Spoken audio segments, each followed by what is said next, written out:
spawning up to the top left-hand corner as our red Protoss. He goes by the name of Millennium Feast. And spawning down to the bottom right as our blue Protoss. He goes by the name of Mao's Mana. Now, just before I allow you to speak there, Todd, we have our win ratios for these guys. Mana currently sitting at a 58% win ratio against Protoss, whilst Feast sitting at 52. I'm kind of surprised by that. I thought Feast would have been a little bit higher. He's pretty good in this matchup. Am I allowed to speak now? You are, sorry. Okay. Okay, you tried some predictions in the last game. We had some big aggression and... To be fair, at the end, Feast went Twilight. It was there. Sick save. It didn't do much, but it was there. All right, new chance. Feast goes Twilight. Mana goes Robo. Wow. You're a big gambler, aren't you? Well...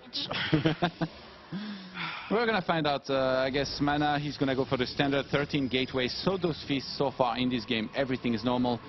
I'm surprised that they don't even scout the in-base proxies, man. Yeah. They have so little respect for each other. I think we need Night End in this tournament to start punishing people by proxying them. Yeah, it's... Actually, I can't remember Night End's PvP. Does he do a lot of proxies? No, it's so funny because he doesn't do any. But then he played Baby Knight in the finals of a qualifying tournament, and he proxied him twice or something. Like he cheesed him twice. And Baby Knight was so tilted. He's like, "Did you see what Night End?" It was like telling his parent, "Did you see what he did to me? He proxied me." They were like, "What's StarCraft?" Oh well. Right, okay, so double gas here for Feast. Whilst we only have the one gas for Mana thus far, only two guys on that gas actually, and he has a pylon in the back. Always the pylon in the back. Yeah. Feast. 3+2 on the gases so far, whereas Mana is taking the later second gas. So Feast, when he takes his gases this early and starts saturating them, it's almost always going to mean a Twilight or a Stargates. Knowing the guy, I would have to say Twilight, but on this map, Blink is possible, but this is not the best map for it either. In PvP, it's harder to make it work than versus Terran, for example, on this map. Yeah. Feast is going for the third pylon in the back of his main. Nothing too special. He's on 23 supply. I guess when you go for this build, yeah, you're going to have lots of supply. Whereas Mana, he's skipped the Zealot completely here. So he's going to be getting a Stalker first. And already having the second gateway in the back of his main, he might go for a 3 Stalker opener. Yeah. Depending on how quick he gets his Mothership Core, it's going to be for aggression or not, but I do not think so. Because he's been... Oh, wow, that's a bit of a late third pylon here. 25 supply. And Mana's scroll boosting his Warp Gate right now. He might go for a double gateway, 3 Stalker into 3 gateways pressure. Did I say that too fast, or...? No, that was fine. That was well paced. Wow, Feast Twilights. Wow, oh, I would have never guessed. Dark Templars or Blink? He goes Blink. It's the only thing he ever does. Although... Alright. Well, adding on extra gateways here. And it's important to note that going into this PvP specifically, Mana actually hasn't won that many versus Feast in the past. In televised matches, we have 3 wins for Mana to... Oh god, he went for Dark Shrine, god damn it. Feast has won 6 against Mana, whereas Mana has only won 3, so...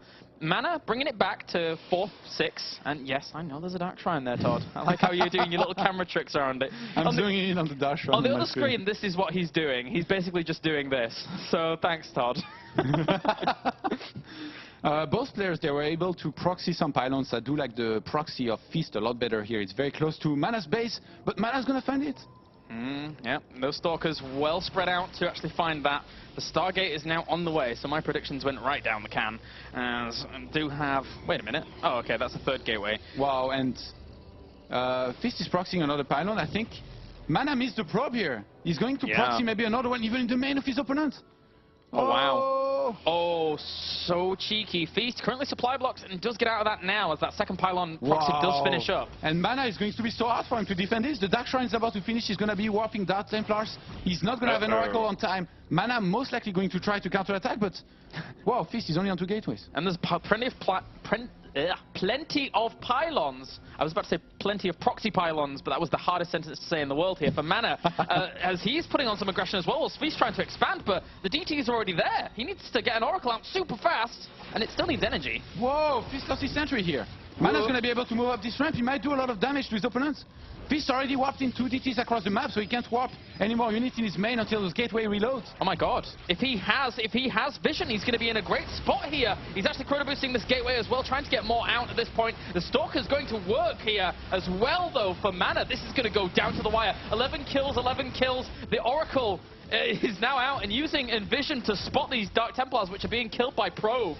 Whilst the Stalker's still doing some damage with the main, but all the DTs have cleaned up the Stalkers. And look, that is it for Mana's army pretty much, but he still has a few units left. It's 8 workers to 11 in favor of Feast right now. Yeah, and Feast has got 2 Dark Templars here. If he moves across the map with them, if he makes an Archon and then, say, 2 Stalkers, 1 Zealot in support, he should be able to finish Mana. Mana is only...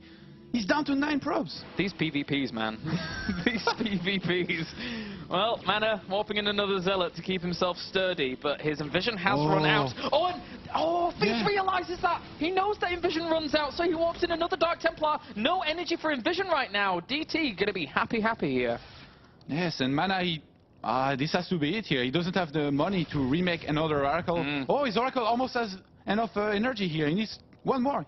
He can reveal now, but the Dark Templar moved out. There's 3 of them, though. Wow. That's going to take a while to kill. Yeah, even at Zealot and Stalker microed, I'm not sure it's going to be able to take out those 3 Dark Templars with Envision. He's going to have to control this. Whoa, and Mana called the bluff of Feast here, not activating the Revelation immediately. And those Dark Templars just go to work on the Stalker. There you go, GG for game number 2. Feast ties up the series. That means we are in a best